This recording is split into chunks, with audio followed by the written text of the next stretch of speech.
अब जब आप ऊंचाई पे जाते हैं ना तो आपको मसाइल बहुत छोटे दिखते हैं, तो मुझे पहाड़ ये फ़ायदा देता है। आज की जो ये बुक लॉन्चिंग है इसमें इनकी जो कंट्रीब्यूशन है बड़ी ज़बरदस्त है, स्पेसिफिकली बलूचिस्तान के बारे में कि ओवरऑल यहाँ पर कौन कौन सी पीक्स हैं और कौन कौन से टूरिस्ट डेस्टिनेशंस हैं, क्या क्या उनकी हिस्ट्री है, क्या क्या उनकी जियोलॉजिकल उनकी इन्फॉर्मेशन है, वो सब उन्होंने प्रोवाइड की है।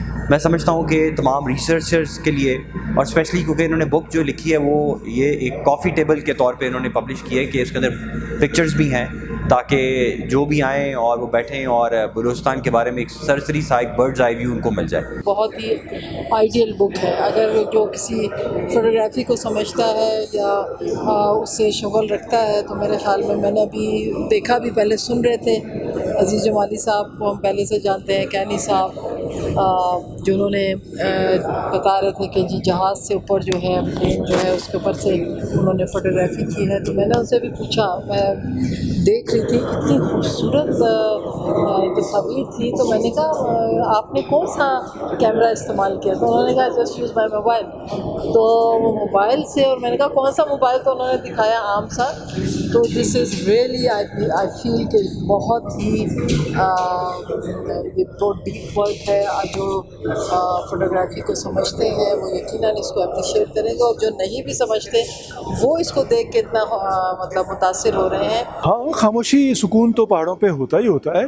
एक और चीज़ भी है, अब जब आप ऊंचाई पे जाते हैं ना तो आपको मसाइल बहुत छोटे दिखते हैं, तो मुझे पहाड़ ये फ़ायदा देता है कि मेरा पर्सपेक्टिव ब्रॉड हो जाता है, इश्यूज़ छोटे लगते हैं और मैं उनको यूँ हल कर लेता हूँ। बलूचिस्तान में जो बच्चे टूरिज़म के ऊपर रिसर्च कर रहे हैं या बलूचिस्तान के माउंटेनियस रेंज या जो जनरल डेजर्ट भी है इधर और फिर यहाँ पे एग्रीकल्चरल रेंजेस भी हैं, उनके ऊपर अगर आप रिसर्च करने के लिए बैठे तो आपको बहुत सारा मटेरियल नहीं मिलता। और फ्रैंकली स्पीकिंग जो स्टूडेंट्स हैं उनको भी कोई बहुत ज़्यादा रिसोर्सेज अवेलेबल नहीं हैं, और रोड कनेक्टिविटी के मसले हैं, इंटरनेट कनेक्टिविटी के मसले हैं। इसलिए बलूचिस्तान के जो दूर उफ्तादा एरियाज़ हैं जो कि बहुत खूबसूरत हैं, उनको पूरी तरह से प्रोजेक्शन नहीं मिल पा रही।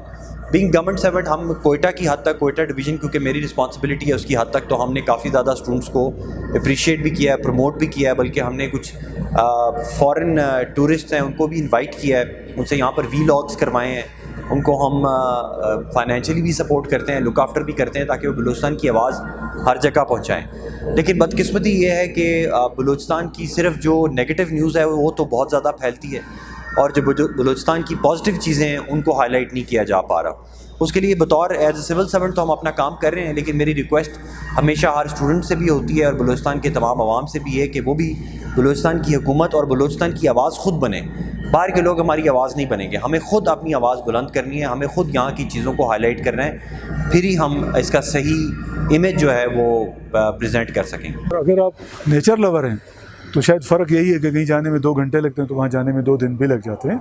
वो ज़रा ऊंचे हैं हमसे, उनके यहाँ ग्लेशियर्स और बड़े बड़े दरिया भी हैं, यहाँ वो नहीं है, लेकिन जो वसअतें यहाँ पर हैं वो शायद ही कहीं पर हैं। मैं इसको बहुत ही खुशी और पसंद की निगाह से देख रहा हूँ। मेरा इसमें छोटा मोटा शायद किरदार भी रहा हो, लेकिन ये सारे नौजवान जो हैं वो कभी कभी मेरे गाइड भी बनते रहे हैं। तो मैं तो नौजवानों को अपनी उम्मीद भी देखता हूँ और मैं अपना मुस्तकबिल भी देखता हूँ। किताब तो देखें देखने से ताल्लुक़ रखती है, उसको मैं शायद शेर में कैद ना कर सकूँ, लेकिन मेरे ख़्याल में ये किताब आपको कहीं जाने पे, कहीं रुकने पे, कहीं बहुत मुश्किल जगहों पे पहुँचने पे और उसको दिखाने पर उकसाएगी ज़रूर।